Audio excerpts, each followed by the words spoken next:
વિસાવદર પેટા ચૂંટણીમાં આપની જીત, ગોપાલ ઇટાલિયાના વિજય પર જામનગર જામજોધપુરમાં ઉજવણી, ધારાસભ્ય ખવા સહિત કાર્યકરોએ ફટાકડા ફોડ્યા। વિસાવદર ભેસાણ વિધાનસભા બેઠક 87ની પેટા ચૂંટણીમાં આમ આદમી પાર્ટીના ઉમેદવાર ગોપાલ ઇટાલિયાની જીત થઈ છે। આ જીતની ઉજવણી જામનગર અને જામજોધપુરમાં કરવામાં આવી હતી। જામનગરના લાલ બંગલા સર્કલ ખાતે આમ આદમી પાર્ટીના કાર્યકરોએ વિજય ઉત્સવ મનાવ્યો હતો। શહેરમાં અને જિલ્લા પ્રમુખ રાજેન્દ્રસિંહ સોઢા સહિતના કાર્યકરોએ મીઠાઈ વહેંચી અને ફટાકડા ફોડ્યા હતા। જામજોધપુરમાં ધારાસભ્ય હેમંત ખવાએ પણ કાર્યકરો સાથે વિજયની ઉજવણી કરી હતી। તેમણે ફટાકડા ફોડીને ગોપાલ ઇટાલિયાની જીતને વધાવી હતી। આ પ્રસંગે પાર્ટીના સંગઠનના કાર્યકરો મોટી સંખ્યામાં ઉપસ્થિત રહ્યા હતા। ભારત માતા કી જય। હું રાજેન્દ્રસિંહ ઉમેશસિંહ સોઢા, આમ આદમી પાર્ટી જામનગર શહેર પ્રમુખ।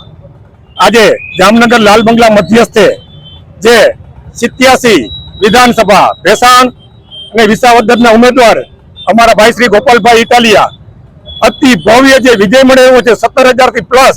અને સાથોસાથ હાલની પરિસ્થિતિમાં અને ચૂંટણી પહેલાની પરિસ્થિતિમાં જે ભાજપમાંથી અત્યારે જેને આખું મંત્રીમંડળ, પ્રદેશ અધ્યક્ષ, સીએમ સાહેબ, મંત્રી તંત્રી બધાને કામે લગાડ્યા, તો ફક્ત ને ફક્ત અમારો ગોપાલભાઈ ઇટાલિયાને જે અહીંયાની જનમતનો જે આશીર્વાદ મળ્યો, વિસાવદર ભેસાણ મત વિસ્તારના ખેડૂત ભાઈઓના આશીર્વાદ મળ્યા, એના થકી તો આવનાર દિવસોમાં ગોપાલભાઈ શ્રી ઇટાલિયા અત્યારે ગાંધીનગર પ્રયાણ કરે અને વિરોધ પક્ષમાં ગુજરાતની પ્રજા માટે, ગુજરાતના ખેડૂતો માટે અને ન્યાય માટે સતત લડતા રહે એવી શુભકામના સાથે અમે વિજય ઉત્સવ મનાવ્યો। ફટાકડા ફોડી, મીઠું મોઢા કરાવી અને ભવ્ય આનંદ કર્યો। ભારત માતા કી જય।